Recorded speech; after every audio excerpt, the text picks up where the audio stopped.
Jai Bhim. I am Anilkar Malik. I belongs to Mulnivasi Student and Youth Fund, MSOF from Odisha.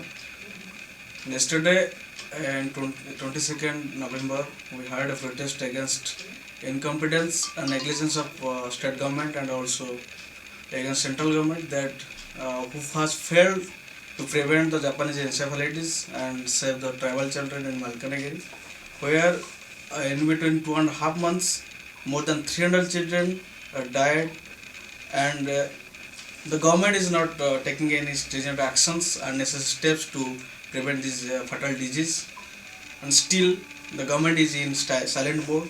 That's why we the student from student organization MSYF had protested in also in Bhubaneswar as well as in Malkanagiri also, and we have threatened to government also that if government will not take necessary actions to prevent the fatal disease of Japanese encephalitis, we will do protest in all over Odisha, and also we have given a memorandum to governor. There are too many some demands that I want to say about that. First demand is order for high level inquiry of the matter by technical experts of an international standard and report to find out the exact cause of the deaths and any biological experimentation of drugs. Second one is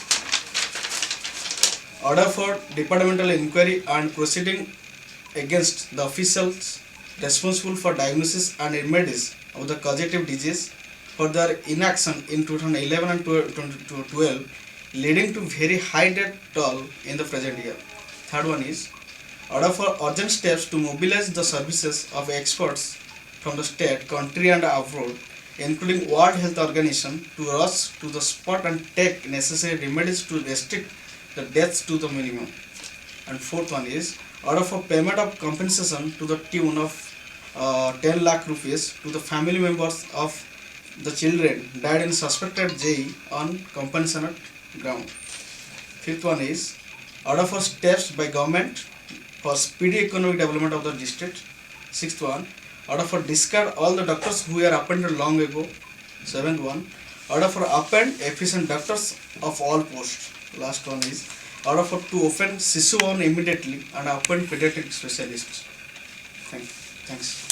And we also appealing to all the students and Ambedkarites and who are raising their voice against this fundamental organization who are in the movement for the downtrodden peoples. We are appealing those students that we should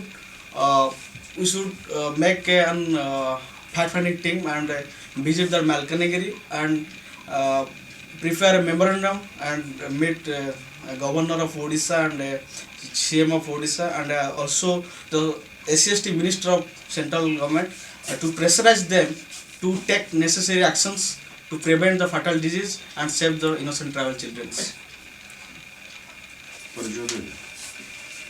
जय भीम। मेरा नाम रमाकांत जैन है, state coordinator Mulnivasi student and youth fund. मैं ये appeal करना चाहता हूँ कि सारे देशवासियों को कि मालकानगिरी में जैसे हो रहा है कि शिशु मृत्यु हो रहा है, तो उसके ऊपर सभी जो स्टूडेंट ऑर्गेनाइजेशन है, जो अम्बेडकर ऑर्गेनाइजेशन है, सारे के सारे प्रोटेस्ट करना चाहिए, क्योंकि अगर हम नहीं करेंगे तो कौन करेगा।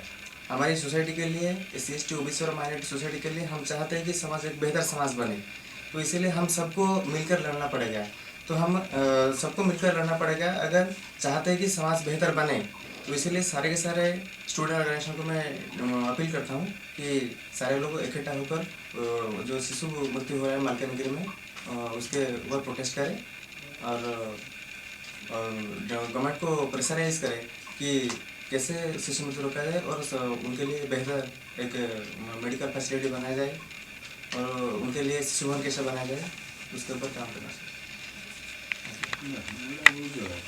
विक्रम विश्वजीत, सभापति छात्र युव समूह छात्र युव समूह मालकानगिरी में गत 3 मास हेब माने गोटे अति ये भाव सरकारी रिपोर्ट अनुसार 150 पिला ग्रहण कर देखा प्रकृत में देखा तो 300 अधिक पिला एपर्यंत मले।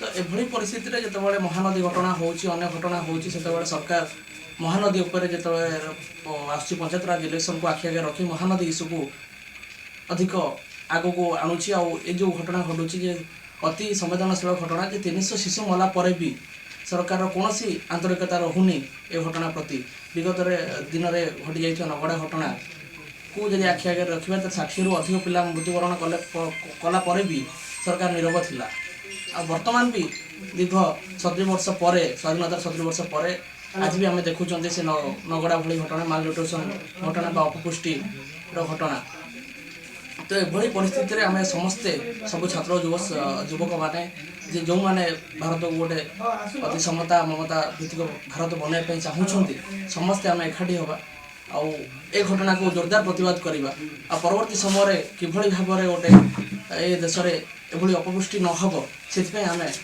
पदक्षेप नवा Now government is diverting this issue that they are reproaching on travels that they are eating the Bonochakunda bean. That's why the children are deceasing till now.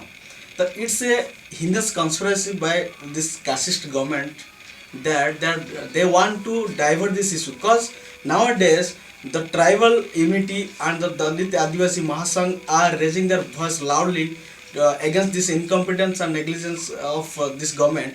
That's why they are getting more votes from this tribal and Dalits.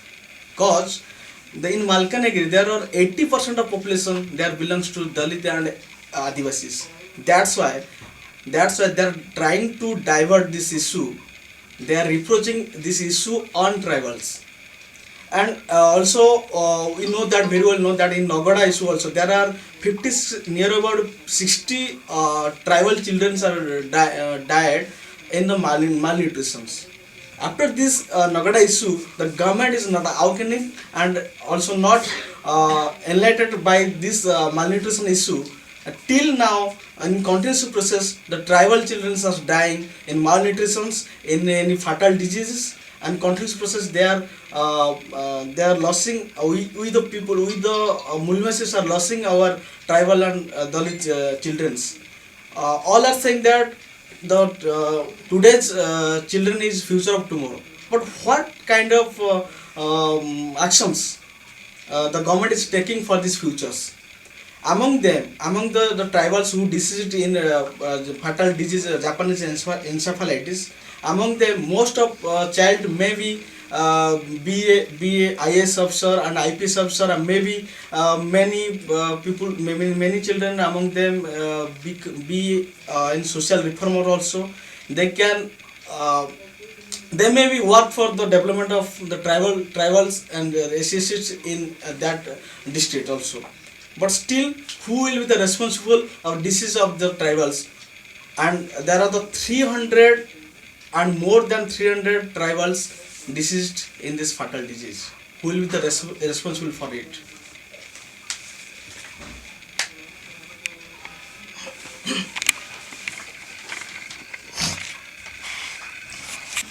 बड़ा आश्चर्य कथा जे दीर्घ 3 मास भितर 300 रु ऊर्ध्व शिशु मृत्यु घटी राज्य सरकार केंद्र सरकार विभिन्न गणमाध्यम गणसंगठन गुड़िक समस्ते नीरव रही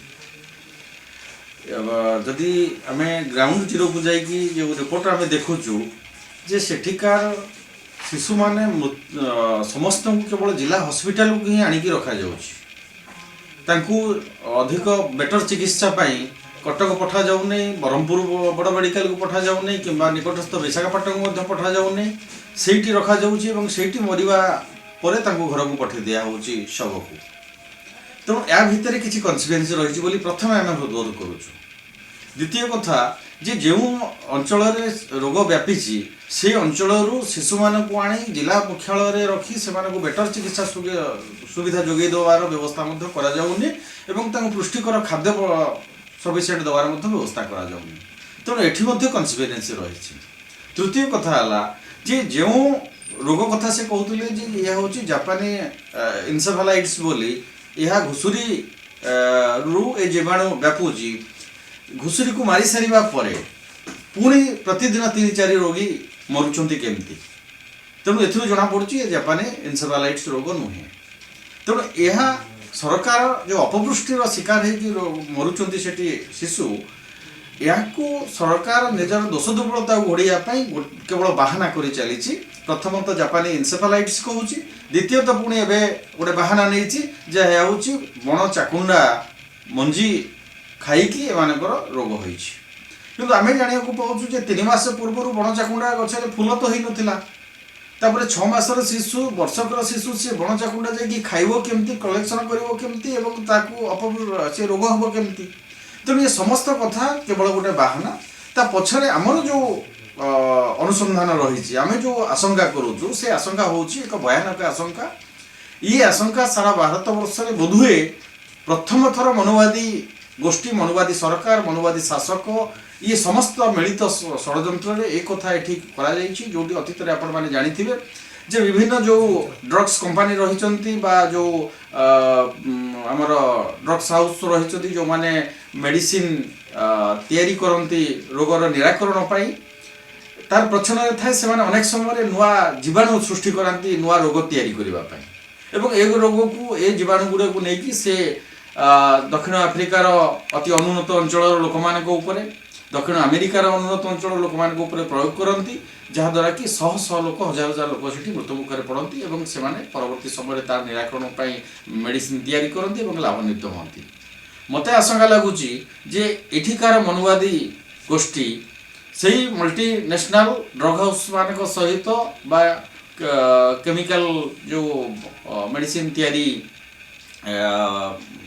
कारखाना रही जो गोष्ठी रही से सहित मिलित भाव में षड्यंत्र कौन नूतन जीवाणु से मालकानगिरी जेहेतु अति अनुन्नत ओडिशा अनुन्नत अंचल एवं ओडिशार सबुठु अगम्य अंचल हूँ मालकानगिरी जिला एवं सेठिकार जो आदिवासी और दलित लोक मान संख्या 80 ରୁ 81 भाग ऊर्ध्व से लोक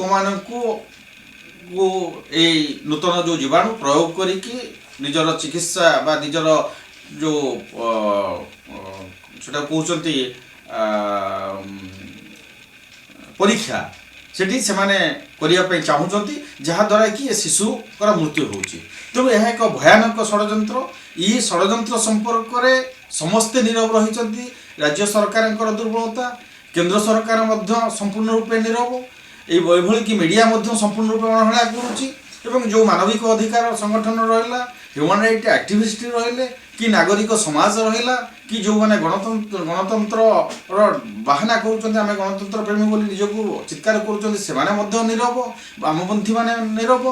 तेणु ये समस्त नीरवता को आम लक्ष्य करुचु जे निश्चित भाव में एक भयानक षड्यंत्र अंशीदार पलटि मालकानगिरी दलित आदिवासी जनगोष्ठी और शिशु मैंने।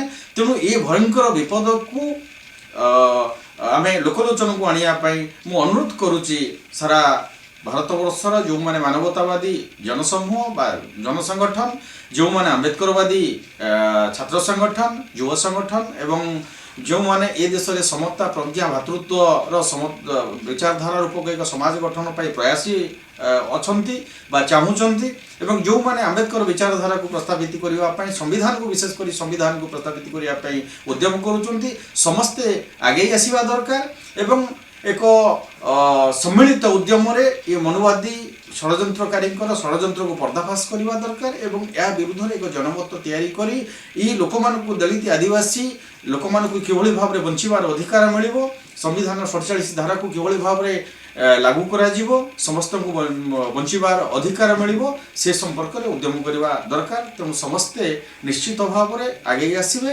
एवं ए प्रकार मनोवादी षड्यंत्र पर्दाफाश करेंगे जहाद्वारा कि परवर्ती समय अन्य कौन भारतर अन्य कौन जगार जो मालकानगिरी भली शिशु महामड़क नहब से उद्यम करेंगे। धन्यवाद। जय भीम।